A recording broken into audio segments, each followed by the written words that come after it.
Mavi fonda ortada podcast 4. bölüm Zoo UK Company etkileşimli performanslar ve erişilebilirlik yazıyor. Sağda yuvarlak içerisinde üstte moderatör Damla Durman ve konuşmacılardan Jorge Lopes Ramos'un görselleri. Sol üst köşede British Council logosu. En altta sosyal medya linkleri. Devamında ekran ikiye bölünüyor. Solda konuşmadan görüntüler ve çeşitli görseller. Sağda işaret dili tercümanı. Sol üst köşede British Council logosu. Welcome, everyone. This is a podcast series launched with the support of the British Council, exploring accessibility in the arts through bridges and possibilities. In this series, we will discuss how to integrate accessibility into artistic productions, creative tools for inclusive art, and collaborations between the UK and Turkey from the perspective of artists. I'm Damla Durman, and today my guests are Professor Jorge Lopes Ramos. He is the Executive Director at ZU UK. Welcome. Welcome. Thank you very much. I would like to share about ZU UK. ZU UK, the creators of Hotel Media, are innovators in technology-driven and interactive performance. With a deep expertise, ZU UK using spatial audio. They are using Unreal Engine, MetaHumans, bone-conducted headphones, multi-channel broadcasts, augmented audio, locative ambiosonics, and the other new technologies. And ZUK is redefining the boundaries of immersive storytelling. Their work extends beyond performances, offering also university talks, remote workshops, and site-responsive interactive experiences. Their bespoke programs are designed to fit various educational and artistic needs, ensuring accessibility for a wide range of budgets. ZUK is more than just also theater company. They are a creative force that challenges convention and reimagines audience engagement. With a commitment to cross-cultural collaboration, they continue to inspire artists and audiences alike, crafting unforgettable, boundary-pushing experiences that transform perceptions of performance and storytelling. So I would love to learn more about ZUK from you. Great. Well, thank you for having me. My name is Jorge Lopes Ramos. I'm originally from Brazil, Rio de Janeiro, and I've been and worked in the UK for the last 25 years. I work with Percy Jade Maravala, the artistic director of ZU UK, who leads the artistic vision for the company, as well as work as the director and writer of all the projects of the company.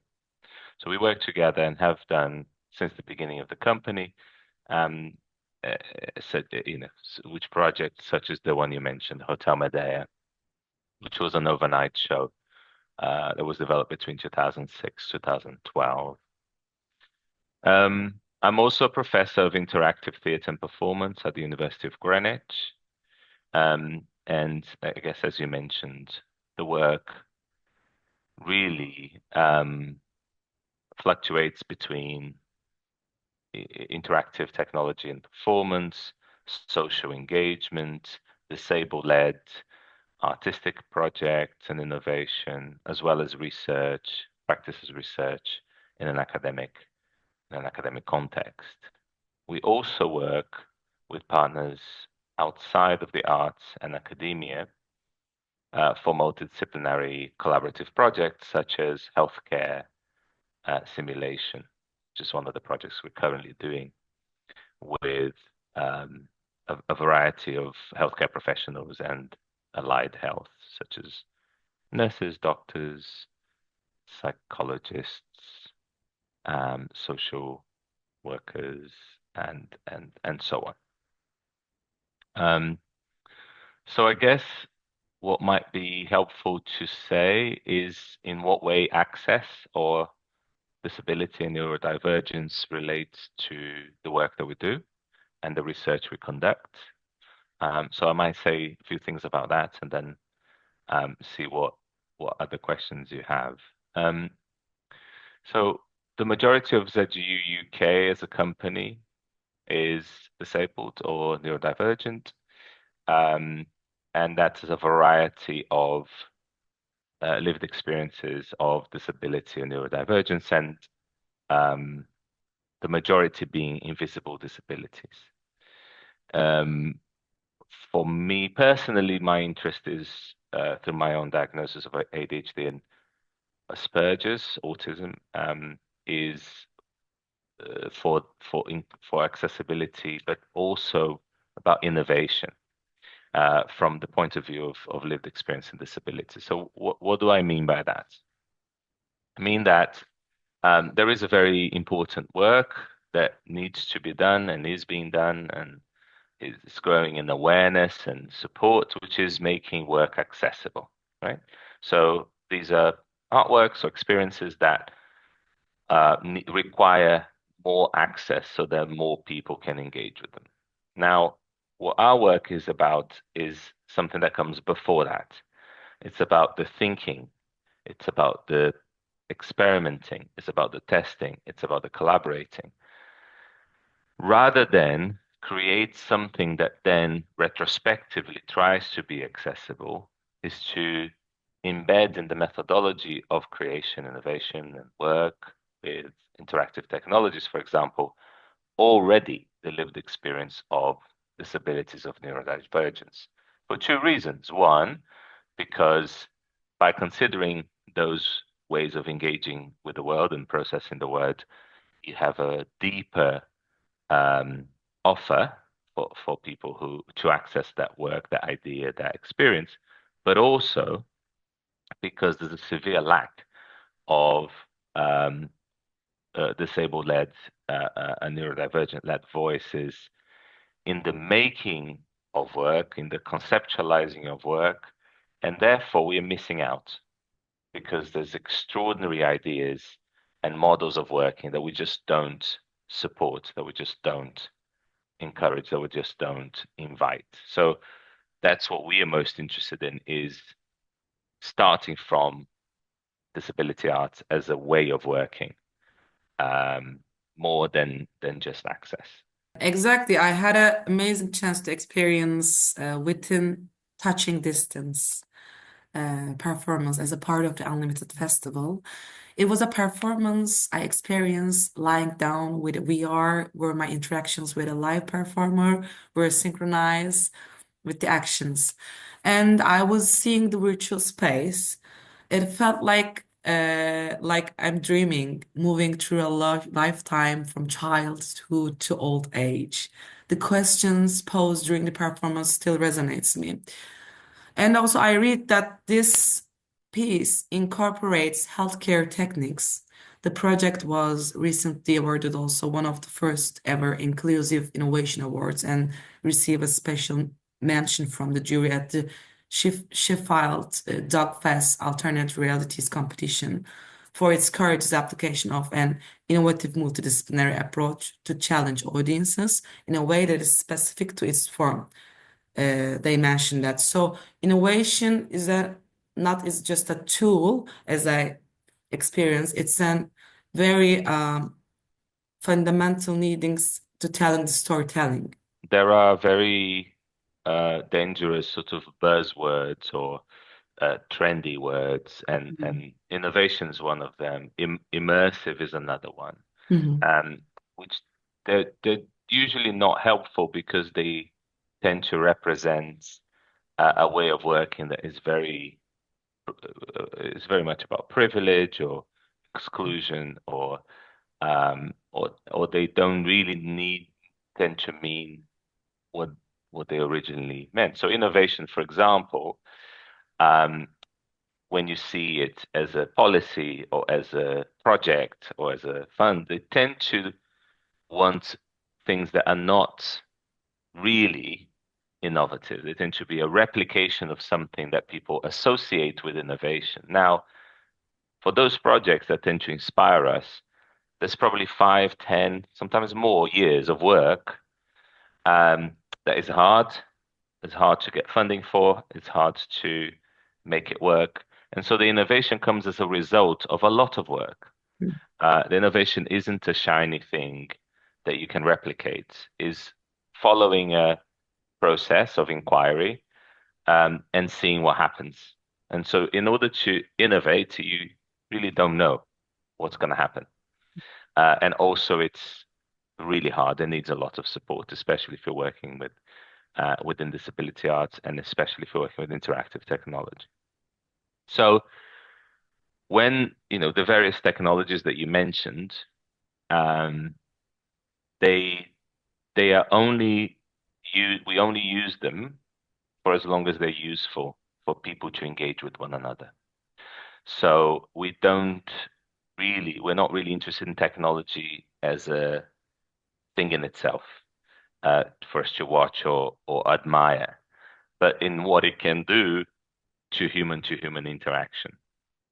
So the two settings we're currently working in, one is it's called Lapocracy, it's an European project, inspired by LARP, live action role play, and LARP adjacent methodologies that involve collective creation, whether it's fantasy or a social issue, over time, and elements of role play, rules-based, game-like or not, to bring different types of engagement with democracy and social engagement. So that's one project, and that we're working in Brazil during COP30 in the lead up to the climate conference with the artists in Belém, the city of Belém, on the edge of the Amazon. And the other project is Symphonic, which is with healthcare professionals, which looks at empathy. What do we mean by empathy? What do healthcare professionals mean by empathy? And that uses also instruction-based bone conducting headphones to create kind of scenarios that those professionals might encounter later down their career, and find a way of supporting them to feel like, how can I be prepared for this? How can I look after myself?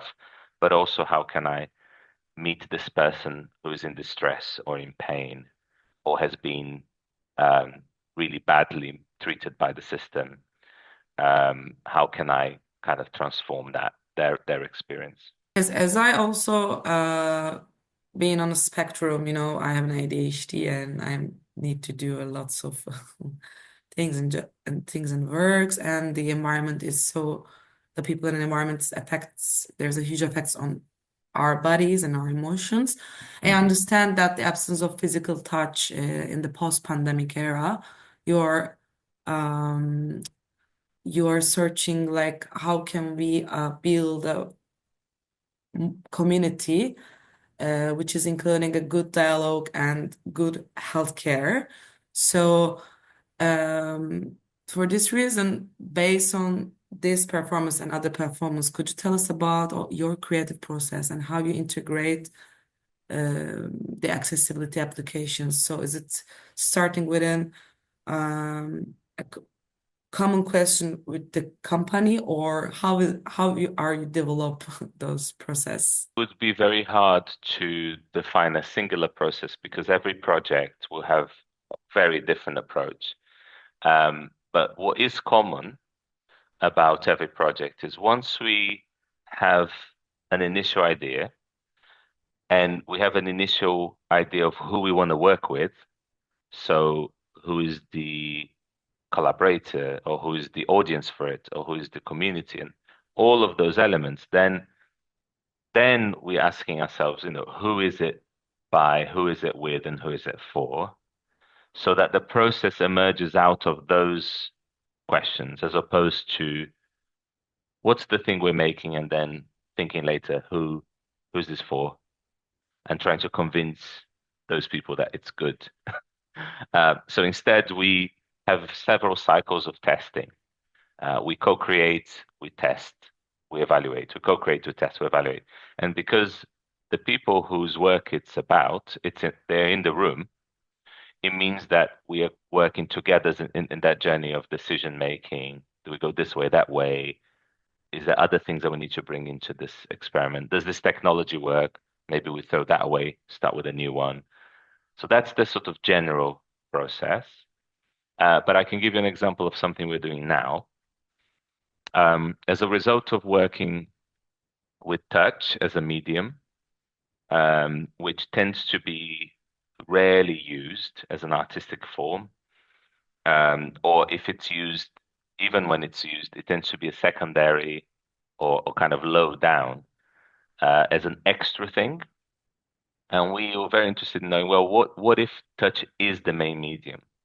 Or at least within touch and distance is kind of side by side with the VR headset. So it's the sound world, the visual world, and the touch world, they're equal. They're as in, you can't remove one of those and still have that experience. So that was part of the, and that was that research started in 2016. So we're talking nearly 10 years ago, because it really does take time to invest something properly, to test it, to talk to the collaborators who's for and so on. And now as a development of that, we are going to remove the visuals entirely. And we are working with sound and touch. So that is called Of Skin and Sound, and is a series of research labs. They started 2 years ago at Greenwich, where I work, and they involve visually impaired artists and also artists that process sound and touch different because of neurodevelopmental disorders or trauma. And so with those artists in the room, as we did just now at Dada Fest in Liverpool, Disability Arts Festival in Liverpool, over the weekend, we had those arts in the room, we had some various bits of technology, and we were literally just exploring through their interests as artists, and that's what we mean by artist-led, supporting artists in the room to lead the process, and also seeing the various assumptions. Even two artists with visual impairments have very different experiences and very different interests.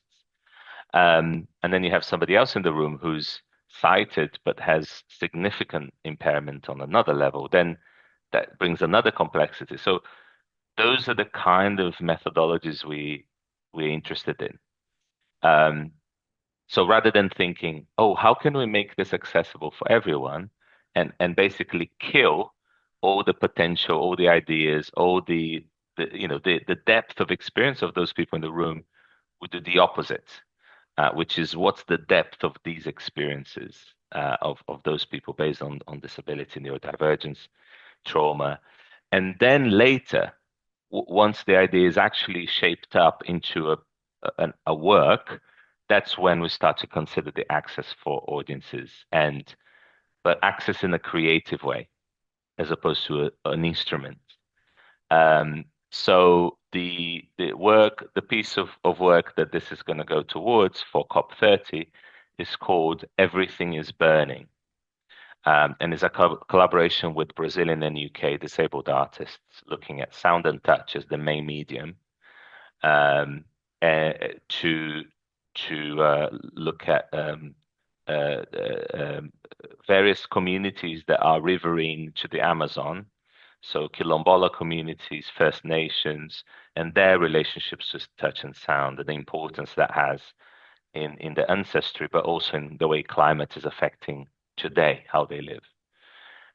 So that's an example. Your project is all about also research based, and you're testing and taking some experiences from the artists. Mm-hmm. And I can imagine how much effort you're putting on it, because you need to at the same time sustain the project fundings, Yeah, and absolutely. to always um, get fired to your team. And so how is it possible to sustain that kind of project? Because it can be a long term or short term, whatever, but when it's about research based, you need to find the alternative ways. I think the university, the Greenwich University, had a create and sustainable environment for the projects. It's really, really hard. And it's hard in the UK. It's hard in Brazil, where I'm from. I'm going to guess it's hard in Turkey. Um, it would have a lot of similarities with Brazil. It's hard. It's really, really hard. Though the things that perhaps are important to remember, although most of us know this, is to think of the allies that we have, the funders, academics, festivals, anyone who has the ability to support work. It might be that they're able to support 1 week or 1 day or 3 months. It might be that they support with equipment or with research knowledge or with audiences. Is to gather that community and keep sort of turning them into advocates, not just allies, so they can also try and change their own systems who have all of those institutional problems. And that's already hard if you don't have a disability. If you're an independent artist, it's already hard. You add to that other inequalities, gender, race, disability, neurodivergence, then it's nearly impossible. So we are very lucky to have, over the years, I mean, it's taken 25 years and it's not easy, but it's certainly becoming more supported in a very slow way, is to have partners like Dada Fest, extraordinary festival, like Unlimited, brilliant organization, really inspirational. And such as those and others in Brazil and others anywhere really that understands that support and that interest, is to bring them close and go, we do need you. And we don't need you just now. We need you for a long time. We need you for years. And sort of the shift in people's mind that this takes a long time to make. Any one thing takes a long time. If you want it to be thoughtful, ethical, excellent, transformational, all of those things, you can't just want it in 3 months' time and give that bit of money. And even if someone did have enough money, it's going to not be that great, because you can't really follow a thorough process.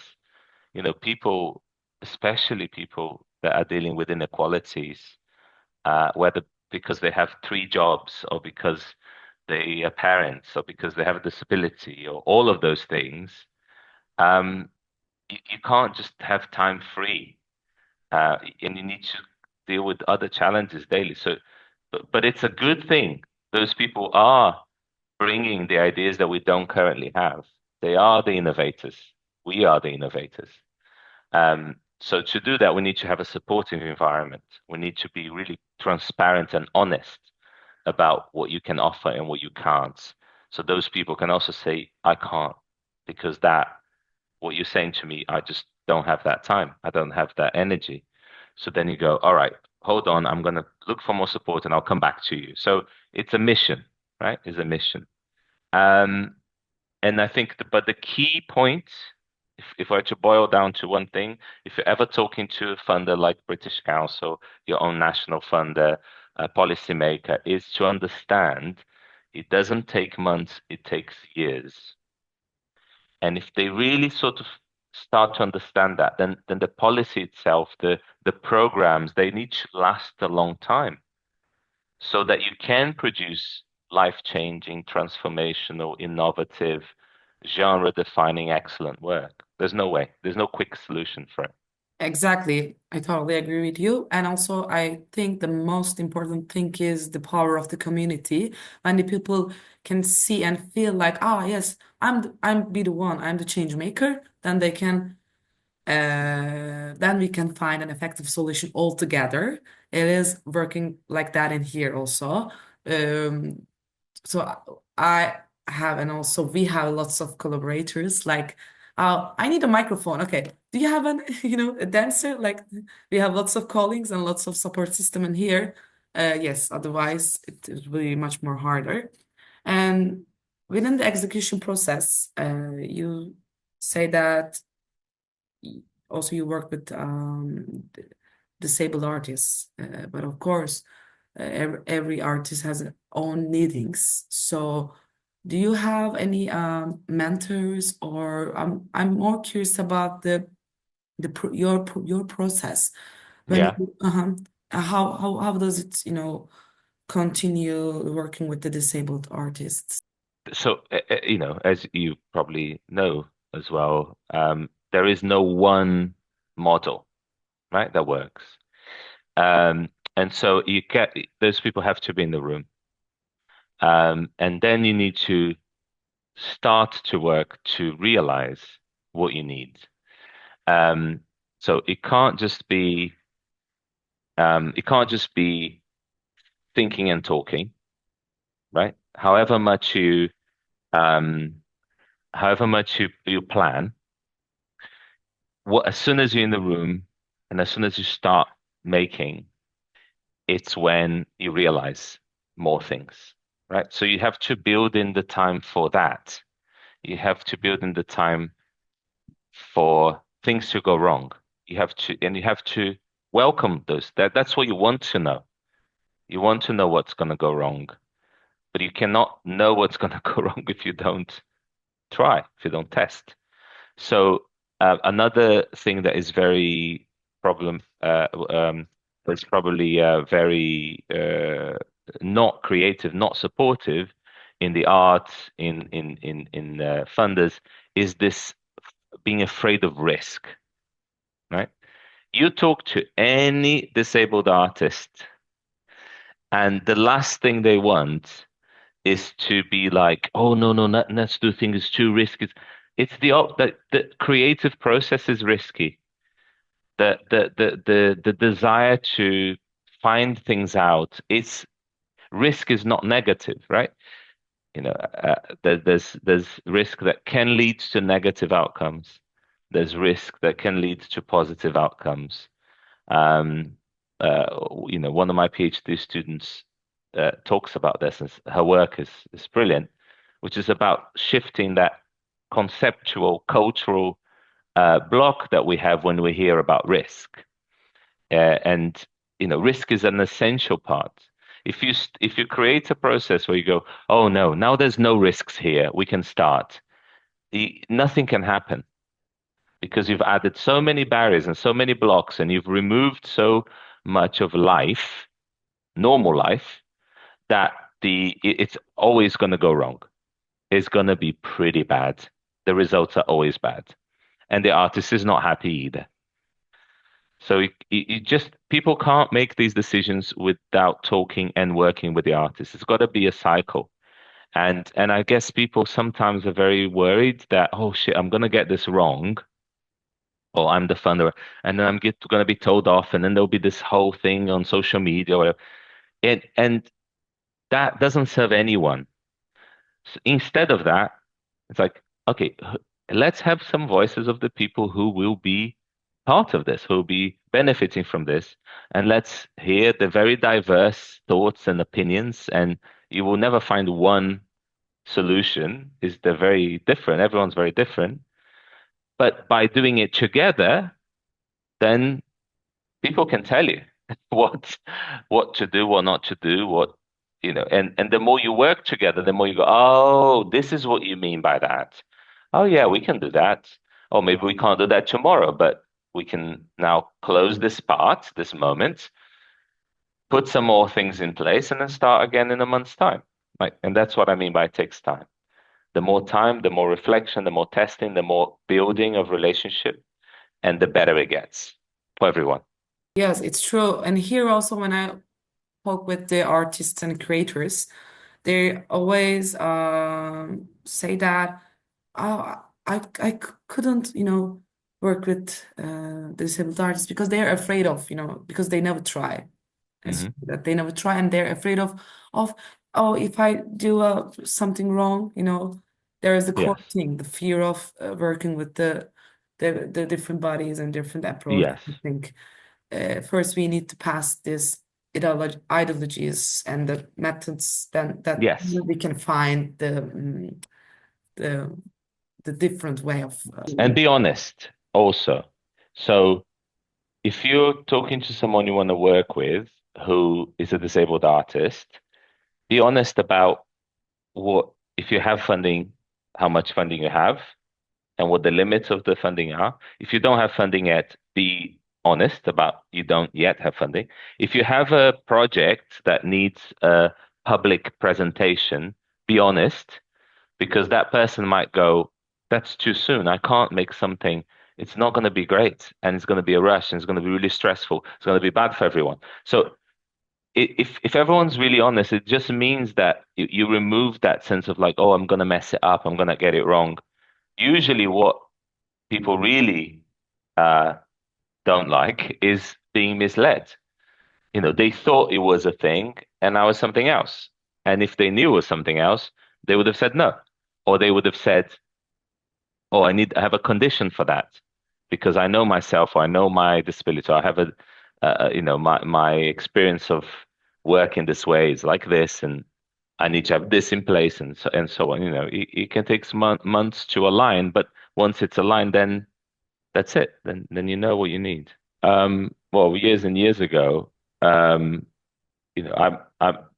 despite having my own issues to deal with, and I'm talking to someone I've never spoken to.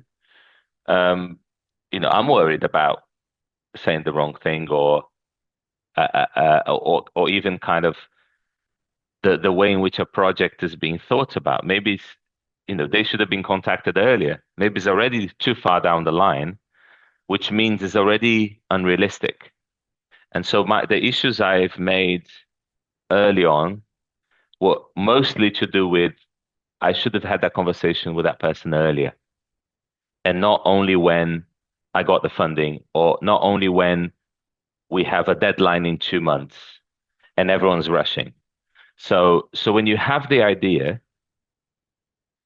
it's just to have that conversation straight away, because then it will save you time knowing those details as well. It's always better for everyone.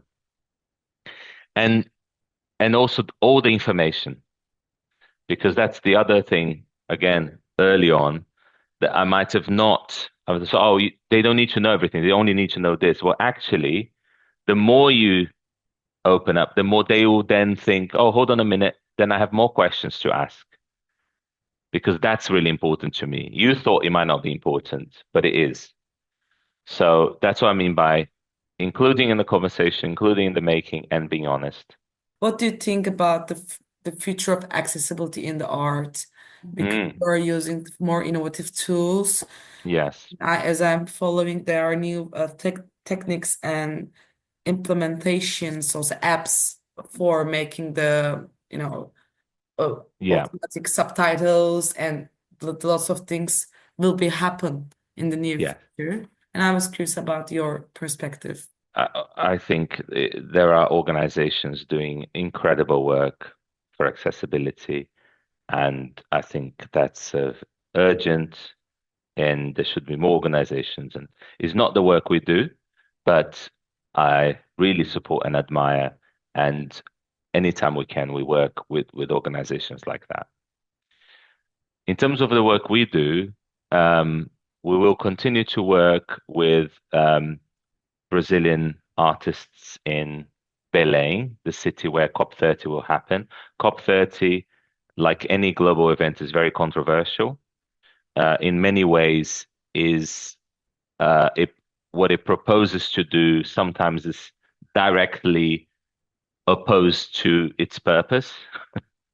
For example, the experiences that people are already having in Belém are significantly negative for their well-being, the prices of accommodation, the infrastructure of the city, which is already below standard for many communities. It's becoming even worse.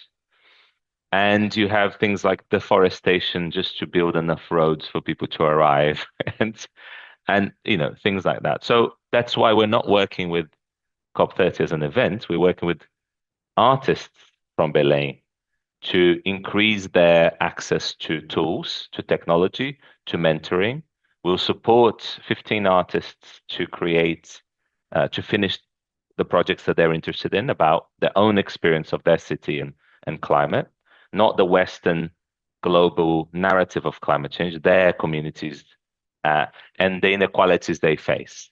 It may be about disability, poverty, race, and so on. And then they will have a presence at COP30 through arts, through interactive arts, through LARP adjacent methodologies, which is what the research project is, LARPocracy. So that is a commitment that will continue before, during, after COP with Brazilian artists, with Brazilian disabled-led festivals, especially Acessa BH, which is in Belo Horizonte, fantastic disabled arts festival. I strongly recommend. What they're doing is incredible. And we will continue our collaboration with Dada Fest to make disabled-led art methodologies that increase the possibilities of immersive technology beyond the visual through lived experience, touch, sound, haptics, and so on.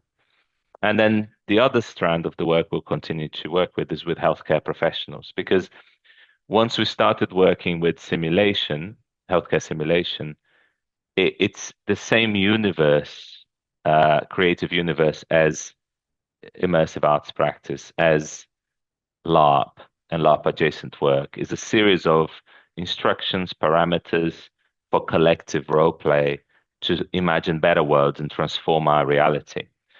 And so working with the care professionals of tomorrow, the person who will operate on you, the person who will look after you in a mental institution in 2, 3, 4, 5 years' time, means that we can actually shift culture from the point of view of the patient. And every disabled artist is a patient, right? So that's the voice that we're bringing to healthcare training, which is missing, severely missing. To say thank you, it'll be an absolute pleasure to come. And if anyone's interested in this topic or reaching out, I'm guessing you're going to add the social media channels and contact details and websites. So please do reach out, and we'd love to hear from you. Yes. Thank you for listening us.